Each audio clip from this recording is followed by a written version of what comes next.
Hello, I'm Amy, and in this video I'll be giving a quick overview of my master thesis work about the application of generative AI for multi-optimization in the context of structural design. A common use of generative AI is in image generation based on text prompts.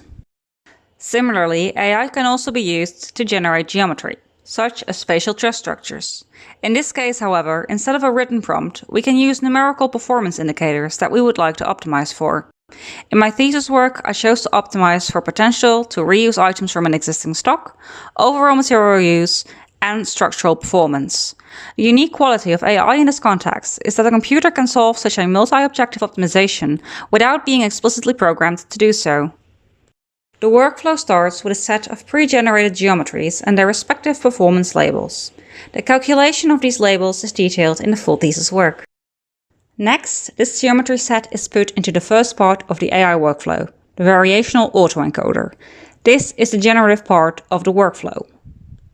It can produce a variety of geometries as output, based on the geometry input dataset. The second part of the AI workflow is a surrogate model. This takes the geometry dataset and their respective labels as input.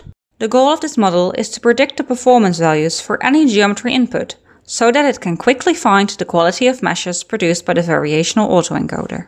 Then, through a gradient descent algorithm, an improved geometry can be found within the generative space of the Variational Autoencoder. By iterating through the entire process, an input mesh can be fully optimized.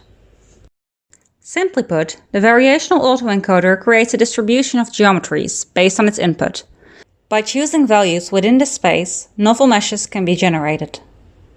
The surrogate model can give quick feedback on the quality of every mesh in the space. Therefore, gradient descent can be used to find better performing meshes by iteratively moving towards performance peaks from any starting point. The starting mesh can be selected by the user. Here are 5 random examples from the original training dataset. These examples had a variety of starting performance scores. After feeding them through the algorithm, the surrogate model predicted that the performance scores of all novel output meshes had increased. However, these are just predictions, so it is essential to look at the actual calculated values for more accurate results. These graphs look slightly different. This is mainly due to the surrogate model not being 100% accurate. Still, 3 out of 5 meshes were improved by the workflow.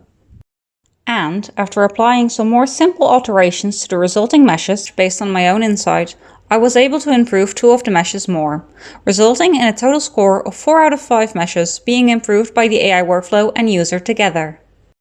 The full thesis can be found in the TU Delft repository. I also have a more elaborate video available if you're interested in learning more. If you have any further questions or are interested in connecting, please feel free to contact me. Thank you for watching.